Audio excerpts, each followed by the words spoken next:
Side खबरों के लिए सब्सक्राइब करें फ्लेम मीडिया और उसके बाद बेल आइकन को प्रेस करें ताकि सबसे पहले आपको मिले एक्सक्लूसिव खबरें।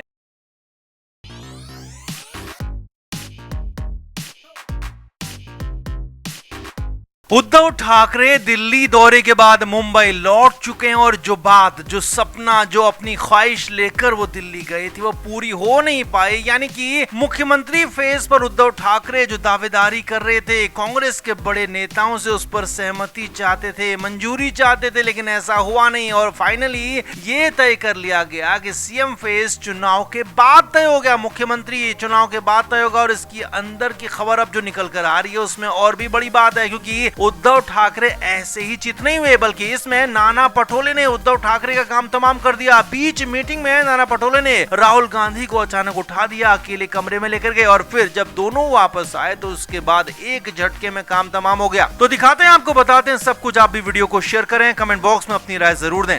तो नाना पटोले ने एक बार फिर से उद्धव ठाकरे को चित कर दिया और चित भी ऐसा किया है कि ठाकरे की कहानी ही खत्म कर दी है, क्योंकि उद्धव ठाकरे कहां तो एक बार फिर से मुख्यमंत्री बनने का सपना देख रहे थे और कहां उन्हें सीएम फेस तक बनने नहीं दिया जा रहा है। उद्धव ठाकरे अपने बेटे आदित्य ठाकरे अपने करीबी संजय राउत के साथ दिल्ली में थे और यहाँ कांग्रेस नेताओं से मिले और उसके बाद ये तय हो गया कि महाविकास अघाड़ी की अगर अगली सरकार बनती है तो फिर मुख्यमंत्री का फैसला चुनाव के बाद होगा। और ये बात उद्धव ठाकरे ने भी मान लिया, क्योंकि मीडिया के सामने उन्होंने इसका बड़ा इशारा भी दिया। अब ये सब कुछ ऐसे ही नहीं हुआ, बल्कि उद्धव ठाकरे को बड़ा झटका एक बार फिर से नाना पटोले ने दिया। जी हाँ, वही नाना पटोले जो कि महाराष्ट्र में उद्धव ठाकरे के बीजेपी से भी बड़े दुश्मन है, या कहें कि बीजेपी से भी बड़े राइवल हैं। और नाना पटोले हर बार बार उद्धव ठाकरे को चित करते रहते हैं और इस बार राहुल गांधी के सामने सब कुछ हुआ। नाना पटोले राहुल गांधी के भी बेहद करीबी माने जाते हैं, महाराष्ट्र कांग्रेस के अध्यक्ष भी। और राहुल गांधी महाराष्ट्र में कुछ भी करते हैं तो पटोले से सलाह लिए बगैर करते नहीं है। अब मीटिंग में क्या हुआ वो देखिए। सूत्रों के मुताबिक मल्लिकार्जुन खड़गे के घर पर मीटिंग हो रही थी, जिसमें दोनों तरफ के नेता शामिल थे और बातचीत महाराष्ट्र को लेकर हो रही थी। अब यहाँ पर पहले सीट शेयरिंग को लेकर बातचीत हुई और उसके बाद सदन के नेता के तौर पर बात हुई, यानी कि मुख्यमंत्री फेस की बात हुई, जिस पर सभी ने कहा कि चुनाव के बाद फैसला करेंगे।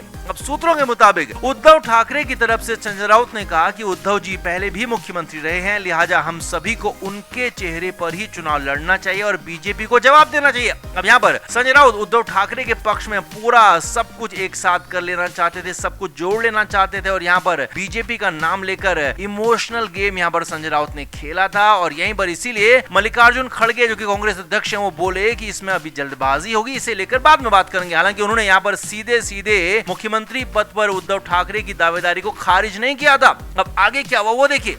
सूत्रों के मुताबिक ठीक यहीं पर नाना पटोले खड़े हो गए और राहुल गांधी के कान में अचानक कुछ कहा और सूत्रों के मुताबिक नाना पटोले और राहुल गांधी दूसरे कमरे में उठकर चले गए और फिर थोड़ी देर बाद वापस आए। करीब 5 मिनट बाद दोनों नेता वापस आए और अचानक यहाँ पर सब कुछ बदल गया, क्योंकि कुछ देर पहले तक राहुल गांधी सिर्फ सुन रहे थे, बोल नहीं रहे थे, लेकिन अब नाना पटोले से बात करके आए, उस कमरे से वापस आए। तो फिर सूत्रों के मुताबिक राहुल गांधी ने तुरंत कहा कि महाराष्ट्र में नेता कौन होगा, मुख्यमंत्री कौन होगा, ये चुनाव के बात तय करेंगे और इसमें अब आगे फिलहाल चुनाव से पहले कोई बातचीत नहीं होगी। जी हाँ, साफ शब्दों में दो टूक बात राहुल गांधी ने कह दी, एक झटके में कह दी और ये भी कह दिया कि महाराष्ट्र में हमें बीजेपी को हराना है और इसके लिए एकजुट होना होगा और अभी से पद के लिए ऐसे लालच नहीं दिखाना चाहिए। यानी कि एक तरफ तो उद्धव ठाकरे से उनका सीएम फेस का मुद्दा छीन लिया, उनसे मुख्यमंत्री का चेहरा छीन लिया और ऊपर से लालची तक बता दिया और इसके बाद यहाँ पर कोई बात इस मामले में हुई नहीं। यानी कि तय हो गया कि उद्धव ठाकरे सीएम फेस नहीं होंगे और इसमें नाना पटोले का बड़ा हाथ रहा, जिन्होंने अंदर जाकर राहुल गांधी को जरूर यही समझाया होगा कि महाराष्ट्र में अब अपनी सरकार बनाने का वक्त आ गया, तो ऐसे में उद्धव ठाकरे के पीछे चलना हर बार की तरह ठीक नहीं होगा और इस बार खुद का मुख्यमंत्री बनाना होगा। और इसीलिए एक झटके में राहुल गांधी और नाना पटोले ने उद्धव ठाकरे को चित कर दिया, बड़ा सपना तोड़ दिया। अब तय है कि सीट शेयरिंग में भी उद्धव ठाकरे की पार्टी बैकफुट पर ही नजर आ सकती है। तो आपका इस पर क्या कहना है? क्या वाकई में उद्धव ठाकरे को महाराष्ट्र में सबसे ज्यादा दर्द और सबसे ज्यादा नुकसान हो नाना पटोले ही दे रहे हैं? कमेंट बॉक्स में आप जरूर बताएं, वीडियो को शेयर भी करें।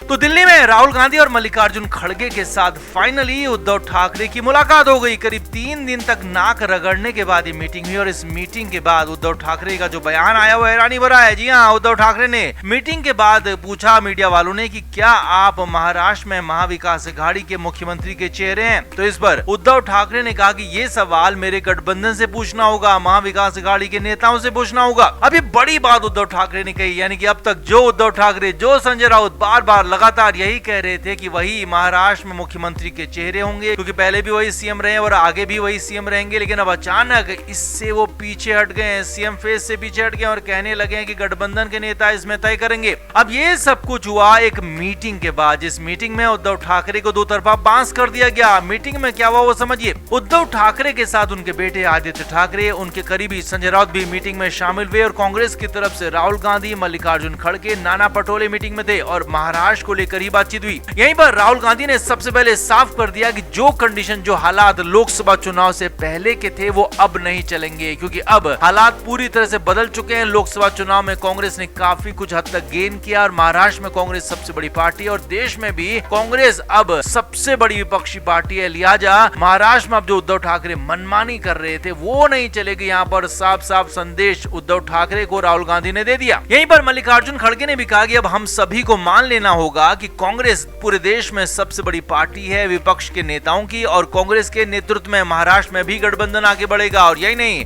खड़गे ने कहा कि मुख्यमंत्री का फेस भी चुनाव के बाद तय किया जाएगा, चुनाव से पहले कोई फेस तय नहीं होगा और इस पर सभी को राजी होना होगा, तभी गठबंधन आगे बढ़ेगा, नहीं तो गठबंधन नहीं बढ़ेगा। यानी कि एक तरह से कांग्रेस ने घुड़की दे दी, धमकी दे दी कि अगर सीएम फेस पर अड़े रहे, उद्धव ठाकरे इस पर डटे रहे तो कांग्रेस के साथ गठबंधन होगा नहीं। अब यहीं पर संजय राउत मीटिंग में बोलने के लिए उठे तो नाना पटोले ने उन्हें तुरंत ही रोक दिया और कहा कि अभी बात पूरी नहीं हुई है। और नाना पटोले ने खुद बताया कि सारी पार्टियां महाराष्ट्र में अपनी मनमानी कर रही हैं, जो नहीं चलेगा और खास तौर पर यूबीटी के नेताओं को लगाम लगानी होगी। इसके बाद मल्लिकार्जुन खड़गे ने भी कहा कि ये बिल्कुल अभी के अभी रोकना होगा। अब फाइनली उद्धव ठाकरे की बारी आई तो उद्धव ठाकरे को तो पहले ही संदेश मिल चुका था, क्योंकि वो किसी भी कीमत पर कांग्रेस के साथ गठबंधन चाहते हैं, किसी भी कीमत पर अकेले नहीं लड़ना चाहते हैं चुनाव। जबकि कांग्रेस ने सीएम फेस को लेकर साफ बात कह दी और उद्धव ठाकरे को भी पता था कि वो अब सीएम फेस नहीं होंगे, तो बैकफुट पर आ चुके थे। किसी भी कीमत पर कांग्रेस के साथ गठबंधन करना चाहते थे, लिहाजा चुप रहे, चुपचाप रहे और कहा कि हमें एक शर्त हमारी सभी को माननी होगी और कहा कि महाराष्ट्र में 100 से ज्यादा सीटें हमें चाहिए। जिस पर कांग्रेस ने कहा कि जी बिल्कुल, कांग्रेस और महाराष्ट्र में आपकी पार्टियां 100 से ज्यादा सीटों पर लड़ेंगी। इस बात को लेकर बातचीत हुई और कहा गया कि महाराष्ट्र में एनसीपी यानी कि शरद पवार की पार्टी कुछ कम सीटों पर लड़ेगी, लेकिन वो भी अच्छी खासी सीटों पर लड़ेगी। तो माना जा रहा है कि कांग्रेस और उद्धव ठाकरे की पार्टी 100 सीटों पर चुनाव लड़ सकती है, जबकि उद्धव ठाकरे के और कांग्रेस के बाद शरद पवार की पार्टी 75 से 80 सीटों पर चुनाव लड़ सकती है और बाकी की बची हुई 10 से 15 सीटें अन्य सहयोगी पार्टियों को दी जा सकती हैं। तो कुल मिलाकर महाराष्ट्र में सीएम फेस की जो लड़ाई थी, जिस चेहरे की जो लड़ाई थी, वो फाइनली उद्धव ठाकरे से छीन लिया गया। कांग्रेस की इसमें बड़ी जीत हुई है और उद्धव ठाकरे पूरी तरह से बैकफुट पर चले गए। तो आपका इस पर क्या कहना है कमेंट बॉक्स में आप जरूर बताएं, वीडियो को शेयर भी करें। Flame media report.